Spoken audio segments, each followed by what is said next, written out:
नमस्कार दोस्तों। आज हम लोग बिहार बोर्ड के हिंदी पढ़ने वाले हैं जो वर्णिका है।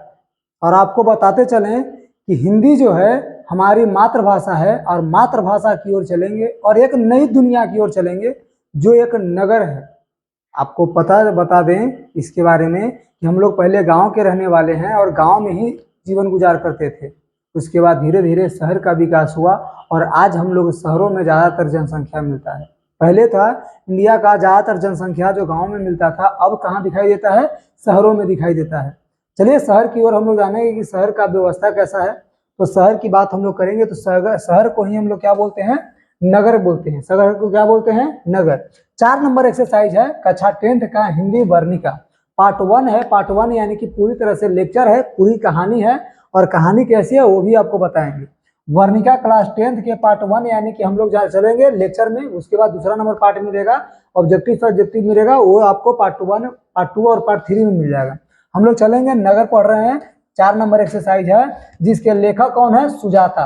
और सुजाता जी के बारे में हम लोग जानेंगे कि सुजाता जी यानी लेखक परिचय के बारे में जानेंगे कि लेखक में आखिर है कौन, इनका जन्म कब हुआ, कहाँ हुआ, ये सारी बातें हम लोग जानने का प्रयास करेंगे। चलिए शुरुआत में हम लोग करते हैं, ये जानेंगे शुरुआत में कि लेखक का नाम क्या है? सुजाता। नगर 4 नंबर एक्सरसाइज है, नगर जिसके लेखक का नाम है सुजाता। सुजाता का वास्तविक नाम यानी कि पूरा नाम क्या है? सुजाता रंगराजन। सुजाता रंगराजन। नगर कहानी के लेखक सुजाता जी हैं जिनके पूरा नाम क्या है? सुजाता रंगराजन। नगर कहानी के लेखक कौन है? सुजाता जी। सुजाता जी का पूरा नाम क्या है? रंगराजन। सुजाता रंगराजन। सुजाता रंगराजन। इनका जन्म कब हुआ? तो जन्म हुआ है तमिलनाडु के चेन्नई में। जन्म हुआ है तमिलनाडु के चेन्नई, यानी तमिलनाडु राज्य के चेन्नई जगह है, शहर है, वहां इनका जन्म हुआ था 3 मई 1935 ईस्वी में। 3 मई 1935 ईस्वी में। इनकी मृत्यु की अगर बात किया जाए तो 27 फरवरी 2008 ईस्वी में इनका मृत्यु हो गया है। लगभग आज से 15 साल पहले के आसपास, है ना। यानी कि 27 फरवरी 2008 ईस्वी को इनका मृत्यु हुआ। हिंदी का अनुवादक यानी कि ये जो कहानी है पूरी तरह से कैसा कहानी है? तमिल कहानी है। कैसा कहानी है? तमिल कहानी है। और तमिल को हिंदी में अनुवाद जो किए हैं जिनका नाम है के जमुना। क्या नाम है? के जमुना। के जमुना। क्लियर? तो हम लोग जानेंगे कि हिंदी में जो अनुवाद किए हैं के जमुना किए हैं। के जमुना यानी कि अगर कहानी का हम लोग स्रोत जानेंगे, कहानी स्रोत के मतलब होता है लिया गया कहाँ से है। कहानी जो है ये लिया गया कहाँ, नगर कहानी आया कहाँ से है, हम लोग कहाँ से लिए हैं? तो इस नगर कहानी को लिए हैं कहाँ से? नगर book, national book trust of India से। कहाँ से लिया गया है? National book trust of India जो है एक कहानी का संग्रह है और इस कहानी के संग्रह से इसको निकाल करके लाया गया है और क्लास 10th के हिंदी वर्णिका में डाला गया है ना। यानी कहानी का जो स्रोत है national book trust of India से लिया गया है। कहानीकार के बारे में अगर जाने तो कहानीकार जो है एक तमिल साहित्य के एक प्रमुख लेखक हैं। यानी तमिल भाषा में जो कहानी लिखने वाले प्रमुख क्या है?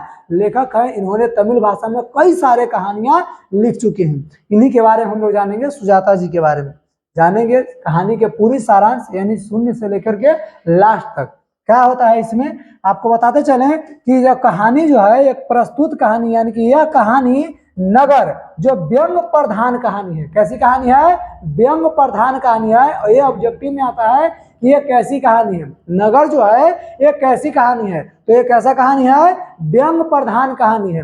नगर कैसी कहानी है? व्यंग प्रधान कहानी है। इसमें कहानीकार यानी कि लेखक ने नगर के अव्यवस्था, व्यवस्था नहीं अव्यवस्था यानी बेकार व्यवस्था के बारे में बताया है। इसमें कहानीकार ने यानी कि लेखक ने नगर के क्या अव्यवस्था कटाक्ष किया है। क्या किया है? अव्यवस्था के बारे में बताया है। क्लियर? आगे अगर हम लोग चले कि किस प्रकार के ग्रामीण यानी कि गांव के भोली भाली जनता, जो एकदम भोली भाली जनता जिसको कुछ ज्यादा समझ में नहीं आता है, यानी कम बिल्कुल भोलापन हो, जिसको ज्यादा बोल सकते हैं कि दयालु हो, कहते हैं कि किस प्रकार के ग्रामीण या कि गांव के रहने वाले जो भोली भाली जनता है उनके साथ में नगरों में कैसा अभद्र व्यवहार किया जाता है, उपेक्षा एवं बदसलूकी होती है, अभद्र व्यवहार उनके साथ में किया जाता है। कहता है कि यह कहानी एक ऐसी ही लड़की से संबंधित है, एक ऐसी लड़की से संबंधित है। वो क्या होती है, वो बीमार होती है। वो लड़की क्या होती है, बीमार होती है, और वैसी लड़की से संबंधित है जो एक क्या होती है, बीमार होती है। आगे बताएंगे कि जो एक आज ही मदुरई शहर में आई है। कौन शहर में आई है, मदुरई शहर में। मदुरई एक शहर है, तमिल में आता है मदुरई शहर। वहां पर का एक लड़की है जो मदुरई शहर में आज ही आई है, यानी कि आज एक दिन की कहानी है, यानी कि एक दिन में ही पूरी बात हमको पता चलता है कि नगर का व्यवस्था कैसा है। तो कहता है कि वो आज ही मदुरई आई है। उसकी माँ का नाम है बली अम्माल। क्या नाम है, उसकी माँ का नाम है बली अम्माल। वह अपनी पुत्री पापत्ती, यानी लड़की का नाम है पापत्ती। लड़की का क्या नाम है, पापत्ती। उस लड़की का नाम है पापत्ती, जो क्या होती है, बीमार होती है। कहता है कि उसकी माँ बली अम्माल अपनी पुत्री पापत्ती के साथ है मदुरई स्थित बड़े अस्पताल, मदुरई में स्थित एक बड़ा अस्पताल है, और उसी अस्पताल के बहिरंग रोगी विभाग यानी बहिरंग रोगी विभाग के बाहर में बरामदा होता है, वहां पर बैठ करके प्रतीक्षा कर रहे होते हैं डॉक्टरों का। कथा प्रतीक्षा कर रही होती है ना। उसकी पुत्री को बुखार था, उसकी पुत्री का क्या था, उसकी पुत्री को बुखार था, यानी कि बल्ली अमाल के पुत्री पापत्ती को बुखार था। ये प्राथमिक हॉस्पिटल से पता चला था, प्राथमिक उपचार जहां होता है वहां से पता चला था कि उसे तनी की क्या है, बुखार है। और वो वहां के डॉक्टरों ने सलाह दिए थे, प्राथमिक जो हॉस्पिटल होता है वहां के डॉक्टरों ने सलाह दिए थे क्या, कि तुम बड़े हॉस्पिटल में जाओ, वहां इसकी बुखार है वो ठीक हो जाएगी, वहां जाके भर्ती करा ला। तो वहां पर आती है, यानी कि बड़े शहर मदुरई में आती है। अब जानेंगे कि गांव के प्राथमिक चिकित्सा केंद्र के डॉक्टर ने उसे सलाह देता है क्या, कि जांच करता है, और जांच करके उसे बड़े हॉस्पिटल में एडमिट कराने की सलाह देते हैं। क्या, एडमिट करवाने को कहा जाता है, यानी कि सलाह देते हैं, यानी कहते हैं। बली अमाल अनपढ़ थी। बल्ली अमाल जो है, जो पापत्ती के माँ है, बल्ली अमाल कौन है, पापत्ती के माँ है, वो क्या होती है, अनपढ़ होती है, गांव की होती है, अनपढ़ गवार होती है। उसी के बात में कहा जाता है क्या, कि वह इतना भी नहीं जानती, अनपढ़ इतना होती है कि उसे इतना भी नहीं पता होता है, वो इतना भी नहीं जानती कि पेशेंट किसे कहते हैं। पेशेंट यानी कि रोगी, पेशेंट कहते किसको हैं, जो आप हॉस्पिटल में जाएंगे तो वहां पर पेशेंट नाम करके, पेशेंट करके बुलाया जाता है रोगियों को। तो वो उसे इतना भी नहीं पता होता है कि पेशेंट कहते किसको है, पेशेंट किसे कहा जाता है। कहता है कि फिर भी उसे विभिन्न विभिन्न मतलब अलग अलग कई सारे दफ्तर थे, दफ्तर के मतलब होता है ऑफिस, दफ्तर के मतलब क्या होता है, ऑफिस, यानी कि कई सारे अलग अलग ऑफिसों से चीट लेकर के जाने को कहा जाता है, यानी गुजरना होता है। कहता है कि वो अनपढ़ होती है, उसे ये भी पता नहीं होता है कि पेशेंट कहते किसको हैं, फिर भी उसे कई सारे दफ्तरों से होकर के गुजरना पड़ता है चीट लेकर के। पता है, फिर भी उसे विभिन्न दफ्तरों से होकर के चिट लेकर के जाने को कहा जाता है। डॉक्टर के आदेश की अवहेलना, डॉक्टर के आदेश की अवहेलना यानी कि उसकी आज्ञा को न मानना, उसको कहते हैं अवहेलना, यानी किसी की आज्ञा को न मानना, आदेश को नहीं मानने को अवहेलना बोलते हैं। तो डॉक्टर के आदेश को नहीं मानना यानी अवहेलना करके उसकी पुत्री को एडमिट नहीं किया जाता है, यानी डॉक्टर बोलते हैं कि इसके एडमिट करा दिया जाए, यानी कि क्या कराया जाए, इसको भर्ती ले लिया जाए, लेकिन उसकी बात न माना जाता है और उसको भर्ती नहीं कराया जाता है, यानी कि एडमिट नहीं किया जाता है। तब आकर के वह विदा हो जाती है, ये विदा हो जाती है यानी कि उस हॉस्पिटल से बाहर निकल जाती है, उस हॉस्पिटल में एडमिशन यानी एडमिट नहीं कराती है ना। आगे कहता है कि दूसरे दिन वह जब बड़े डॉक्टर जो बोले हैं उनको एडमिट कराने के लिए वो आते हैं, फिर इसको देखने के लिए बड़े डॉक्टर जब पापत्ती के देखने के लिए आते हैं, वहां पर ये अनुपस्थित होती है, यानी कि वहां पर वो नहीं होती है। तब पापत्ती को अनुपस्थित देख करके जानकारी लेते हैं, पता चल करते हैं कि आखिर वो गई कहाँ। पता करते हैं तो पता चलता है कि वह यहाँ से क्या हो चुकी है, विदा हो चुकी है, यानी कि चली गई है, यानी जा चुकी होती है। इससे स्पष्ट होता है कि नगर की जो व्यवस्था होती है वो अति क्या होता है, अस्त व्यस्त हो गई है, यानी कि बहुत ही खराब हो गया है ना, बहुत ही खराब है। जहाँ पैसे पर खेल होता है, जहाँ पर नगर में यानी कि बड़े बड़े शहरों में जाइएगा तो वहाँ पर सारा काम जो होता है पैसों पर होता है, यानी पैसों पर सारा खेल किया जाता है। गरीब एवं ग्रामीण के लिए कोई जगह नहीं है, गरीब या ग्रामीण जो लोग हैं गांव से जो जाते हैं वहाँ पर, उसके लिए शहरों में कोई जगह नहीं है, चाहे वो हॉस्पिटल हो या किसी कॉलेज हो या कोई भी ऑफिस हो, वहाँ पर कोई जगह नहीं होता है गरीब के लिए और अनपढ़ों के लिए। गरीब के लिए और अनपढ़ के लिए नहीं, ग्रामीण जनता के लिए कोई जगह नहीं है। कहता है कि मदुरई के एक बड़े अस्पताल में बल्ली अमाल अपनी लड़की पापति के बहिरंग रोगी का एक अथी होता है, वार्ड होता है, उसको बोलते हैं। कहता है कि पापति के साथ बहिरंग विभाग में बरामदे में बैठ करके क्या कर रही है, प्रतीक्षा करती है। यानी कि यहाँ से आपका स्टार्ट होता है कहानी। ऊपर थोड़ा सा आपको परिचय था, नीचे से आपका कहानी स्टार्ट होता है कि बल्ली अमाल है अपने बेटी पापति को लेकर के मदुरई शहर में आती है, और वो एक रोगी के विभाग है जिसको हम लोग बोलते हैं बहिरंग विभाग। वो बरामदे, उसके बरामदे में क्या कर रही होती है, इंतजार कर रही होती है डॉक्टरों का। क्या कर रही थी, बैठ करके प्रतीक्षा कर रही थी, है ना। आगे हम लोग चलेंगे। कहता है कि पापति को बुखार था। पापति को क्या था, बुखार होता है, यानी पापति को बुखार था। उसे लेकर के गांव के प्राइमरी हेल्थ सेंटर जिसको प्राथमिक क्या बोलते हैं, स्वास्थ्य केंद्र बोलते हैं। तो कहता है कि गांव में जो प्राइमरी हेल्थ सेंटर होता है वहां ले गई है। वहां गई तो पता चला, यानी डॉक्टरों ने कहता है, क्या कहा है कि एक्यूज केस ऑफ मेनिंजाइटिस। फिर बारी बारी से दूसरे डॉक्टरों ने देखा उसे। कहता है उसे डॉक्टर जब चेक करता है, जब प्राइमरी हेल्थ सेंटर में जाती है तो डॉक्टर उसे चेक करते हैं। चेक करने के बाद में पता चलता है कि इसे कौन सा बीमारी है, एक्यूट केस ऑफ मेनिंजाइटिस। ये बीमारी के नाम याद रखिएगा, ऑब्जेक्टिव में 1 नंबर का क्वेश्चन आता है, इसे याद रखिएगा। हो सकता है कि इस बार पूछ दे, इसलिए नहीं, इसलिए आप याद रखिए ताकि आपको आगे के लिए जानकारी हो सके। ठीक है, अभी फिलहाल तो इतना ही देखिए। क्रैश कोर्स में हम लोग ज्यादा जानेंगे कि नहीं इसको रखना ही है कि नहीं रखना, वो आपको हम बताएंगे कि नहीं ये VVI है कि मोस्ट VVI है। चलिए इसमें हम बताते हैं कि इस केस का क्या नाम है, एक्यूट केस ऑफ मेनिंजाइटिस नाम का बीमारी है, जो फिर बारी बारी से कई सारे डॉक्टर ने उसे देखते हैं, यानी दूसरे डॉक्टर ने देखा। बड़े डॉक्टर ने एडमिट करने को कहते हैं। बड़े डॉक्टर जो हैं उसमें से जिसको पता है बीमारी के बारे में, वो उसको एडमिट करने के लिए बोलते हैं कि इसको भर्ती कर ले लिया जाए। बल्ली अमाल ने उसे बड़े डॉक्टर की ओर देख करके कहा, पूछा, क्या पूछता है कि बाबूजी बच्ची ठीक तो हो जाएगी ना। क्या पूछते हैं कि बाबूजी, ये वो बिल्कुल गरीब होती है, साथ में गांव से होती है, पढ़ी लिखी नहीं होती है। वो बड़े डॉक्टर जो बोलते हैं कि इसको भर्ती करा लिया जाए, उससे जाकर पूछते हैं कि बाबूजी ये ठीक तो हो जाएगी ना। तो क्या बोलते हैं, वो बोलते हैं क्या कि पहले डॉक्टर ने कहा कि पहले एडमिट करा ले। पहले क्या करा ले, एडमिट तो करा ले, पहले एडमिट करा लो, उसके बाद इलाज करेंगे, उसके बाद पता चलेगा। पहले क्या करा लो, एडमिट करा लो। कहता है कि इस केस को मैं स्वयं देखूंगा, यानी बड़े डॉक्टर है वो बोलते हैं कि इसे पहले एडमिट करा लो, इस केस को मैं खुद से हैंडल करूंगा, यानी खुद से देखूंगा। ठीक है, डॉक्टर चंद्रशेखर है। डॉक्टर कौन है, धनशेखर। डॉक्टर धनशेखरन जो है वो श्रीनिवास को सारी बात समझा करके, बड़े डॉक्टर को जो है डॉक्टर धनशेखर श्रीनिवास को सारी बात समझा करके और बड़े डॉक्टर के पीछे दौड़ पड़ते हैं। बड़े डॉक्टर के पीछे दौड़ पड़ते हैं, यानी आगे चले जाते हैं। श्रीनिवास ने बल्ली अमाल से कहा, श्रीनिवास जो है बल्ली अमाल से कहा कि ये ले, एक पर्ची लेते हैं, जो चीट होता है वो चीट लेने के लिए बोलते हैं कि ये ले, इस चीट को लेकर के, पर्ची को लेकर के और सीधे चली जाओ। सीढ़ियों से ऊपर जाओगे तो कुर्सी मिलेगा, कुर्सी पर कोई सज्जन बैठा होगा, उसे ये दे देना। नहीं, क्या बोलते हैं कि चली जा, सीढ़ियों से ऊपर कुर्सी पर बैठे सज्जन को ये दे देना। क्या, चीट को, यानी पर्ची जो होता है उसको।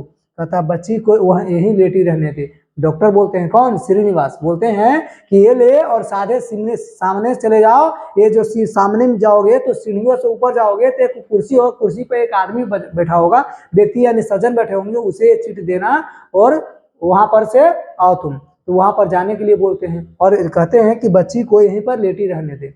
वो जाती है आगे, ये पढ़ी लिखी नहीं होती है, उसको पता नहीं चलता कि हमको जाना कहाँ है, किधर जाना है। बल्ली अमाल चीट को लेकर के सीधे चली गई। कुर्सी खाली पड़ी थी, ऊपर जाती है, देखती है कुर्सी पर जो बैठने वाला जो आदमी होता है वो नहीं होता, वो बिल्कुल कुर्सी खाली होता है। कुर्सी खाली थी। थोड़ी देर के बाद वहां पर देखता है कि एक सज्जन अपने भांजे को भर्ती करा करके लौट रहा होता है, यानी कि लौटता है ना। सबको लाइन लगने को कहा जाता है, यानी सबको बोलते हैं कि तुम लोग लाइन लगो, वो आएंगे तो फिर सबके चीट देखेंगे। तो सब लोग लाइन में लगे हुए रहते हैं। कुछ देर के बाद, यानी कि आधे घंटे के बाद, बल्ली अमाल का नंबर आता है और बल्ली अमाल से कहा कि इस पर डॉक्टर का दस्तखत, यानी डॉक्टर का साइन तो नहीं है। जब बिना डॉक्टर के साइन के कहाँ होगा, यहाँ पर एडमिट नहीं होगा, यानी कि डॉक्टर का साइन नहीं है। आधे घंटे के बाद जब बल्ली अमाल का नंबर आता है तो बल्ली अमाल से कहा जाता है क्या कि इस पर डॉक्टर का साइन नहीं है, दस्तखत नहीं है। दस्तखत करवा कर लाओ, फिर वेतन आदि के बारे में पूछ करके और इसमें भरा जाएगा क्या, पेमेंट के बारे में, पेमेंट रसीद के बारे में, रसीद पे पेमेंट के बारे में भरा जाएगा। कहता है कि वेतन तुम्हारा कितना है इसके बारे में पूछ करके यहाँ पर भरा जाएगा। आपको पता होना चाहिए कि कोई कोई हॉस्पिटल ऐसा होते हैं कि वहां पर आपका जो फीस होता है वो तो फीस होता ही है, लेकिन किसी का हुलिया तजुर्बा और उसका आमदनी देख करके भी फीस लिया जाता है। उसी प्रकार यहाँ भी है कि उसके वेतन के बारे में पूछ करके और तब उस सीट को देख करके कहा। कहता है इसे ले करके और सीधे चले जा, बाएं मुड़ना और तीर का निशान बना होगा। तीर का निशान जब बना होगा, तीर के निशान से जाओगे तो 48 नंबर का एक कमरा मिलेगा, वहां चले जाना। 48 नंबर के कमरे में जाना। बल्ली अमाल को कुछ समझ में नहीं आया कि तीर का निशान 48 नंबर कमरा, पढ़ी लिखी नहीं थी, उसे कुछ समझ में नहीं आया। बल्ली अमाल को यानी कि वो 48 नंबर कमरे में जाने के लिए कहा गया। बल्ली अमाल को कुछ समझ में नहीं आया। इधर उधर घूम करके एक कमरे के पास गई, इधर उधर घूमी, इसको पता नहीं चला, लेकिन एक कमरे के पास पहुंच गई। एक कमरे के पास जैसे पहुंची, वहां एक आदमी चीट ले लिए, एक आदमी था उसने चीट ले लिया। कुछ देर बाद पापति का नाम पढ़ करके बुलाता है, यानी कि कहा, क्या कहा, पापति के नाम पढ़कर कहता है कि इसे यहाँ क्यों लाई, इसे यहाँ क्यों लाई, ले इसे लेकर के सीधी चली जा, इसे लेकर के सीधे चली जा, इसे लेकर सीधे चली जा और आगे और अपने काम में लग गया। कहता है कि इसे लेकर सीधे चली जा और अपने काम में वो लग गया। वहां बड़ी भीड़ थी। एक आदमी ने चिट रख करके आधे घंटे के बाद नाम पुकारा। एक आदमी जब आगे गई तो देखा कि वहां पर बहुत सारे लोग लाइन में लगे हुए थे, नंबर लग रहा था, तो ये भी जाकर चिट दी, नंबर में लगा। आधे घंटे के बाद इसका नंबर आया। आधे घंटे के नाम पुकारा गया, नाम पुकारा गया, यानी इस समय कहता है कि इस समय जगह नहीं है। क्या बोलता है वो आधे घंटे के बाद कि इस समय यहाँ पर जगह नहीं है, एडमिट नहीं कराया जाएगा, कल सवेरे 7:30 बजे आना। कल सवेरे सुबह में कितने बजे आना, 7:30 बजे आना। अगर 1-2 को पेशेंट खाली होगा यानी डिस्चार्ज होगा तब तुम्हारा एडमिट करा दिया जाएगा, यानी कि इस समय खाली नहीं है। बल्ली अमाल भागी चक्कर के, यानी कि भाग भाग के इधर उधर करके चक्कर काट रही थी और सीढ़ियों पर पहुंचती है, यानी कि भाग करके कहाँ जाती है, काट करके सीढ़ियों के पास पहुंची और बगल के दरवाजा बंद था, यानी कि जहां पर पापति थी उसके उस तरफ वाले दरवाजा बंद था और इस तरफ एक खुद थी, यानी दौड़ करके आती है, बीच में दरवाजा बंद हो जाता है। बीच में क्या बंद हो जाता है, दरवाजा है जो बंद था। इसी में उसकी बेटी स्ट्रेचर पर पड़ी दिखाई दी। जब देखती है तो स्ट्रेचर पर उसकी बेटी है जो पड़ी हुई दिखाई देती है। स्ट्रेचर मतलब समझते होंगे आप लोग, स्ट्रेचर उसको बोलते हैं जहां पे रोगी को टांग करके लाया जाता है या ले जाया जाता है। कभी कभी देखे होंगे आप लोग कि एम्बुलेंस आता है, एम्बुलेंस में एक अति स्ट्रेचर होता है, यानी कि 2 खंबे की तरह बीच में कपड़ा होता है, उस पर रोगी को लिटा करके और अथी में एम्बुलेंस में रखा जाता है या एम्बुलेंस से हॉस्पिटल में ले जाया जाता है, उसी को हम लोग स्ट्रेचर बोलते हैं। कहता है कि स्ट्रेचर पर उसकी बेटी पड़ी हुई दिखाई दी, पास वाले आदमी से गिड़गिड़ा रही थी, यानी पास में जो अथी होता है ना, उसको क्या बोलते हैं, जो गेटमैन होता है, तो गेटमैन जो गेट लगाता है वहां पर कर्मचारी था, तो उससे गिड़गिड़ा रही थी क्या, गेट खोलने के लिए, लेकिन फिर भी वो गेट नहीं खोलती है। वो कहता है कि दरवाजा खोलिए, क्या बोलती है कि दरवाजा खोलिए, यानी पास वाले आदमी से गिड़ा रही होती है और बोलती है दरवाजा खोलिए, मेरी बेटी अंदर है। उसने कहा कि सब दरवाजा बंद हो चुका है, दरवाजा बंद हो चुका है, 3 बजे आना, 3 बजे भोर में अब आना। अब इसी बीच एक आदमी ने उसे कुछ पैसे दे देता है। इसी बीच में कोई आदमी आता है, उसे क्या देता है, पैसे देता है। देखता है कि पैसे देता है तो दरवाजा खुल जाता है। जब कुछ पैसे देते हैं तो पैसे दे करके दरवाजा खुलवाया, दरवाजा खुल जाता है। बल्ली अमाल भी भीतर दौड़ी चली जाती है। जैसे दरवाजा खुलता है बल्ली अमाल भी पीछे पीछे दौड़ी चली जाती है, चली गई। कहता है पापति को कलेजे से लगा करके रोने लगती है। जैसे पापति पड़ी हुई थी स्ट्रेचर पे, वहां पर जाती है और जाकर के क्या करती है, गले लगा करके रोने लगती है, यानी कि गले से लगा करके बाहर आती है। फिर बेंच पर बैठ करके खूब रोई, बेंच पर बैठ करके वो खूब रोने लगती है। इसे समझ में नहीं आ रहा होता है, इसे समझ में, यानी बल्ली अमाल को समझ में नहीं आ रहा था कि, बल्ली अमाल को समझ में नहीं आ रहा था कि अगले सुबह तक क्या करे, अगले सुबह तक हम करे तो क्या, अगले सुबह तक शायद इसकी जान न बच सके, अगले सुबह तक क्या करें, यहाँ पर कोई व्यवस्था नहीं है। कोई कह रहा है वहां जाओ, कोई कह रहा है यहाँ जाओ, और कोई कह रहा है क्या कि सुबह में इंतजार करना, कोई कह रहा है शाम में यहाँ जो पैसा दे रहा है उसी का काम हो रहा है, हम लोगों का काम शायद नहीं होगा। उसको समझ में नहीं आ रहा था कि क्या करें कि क्या नहीं करना है।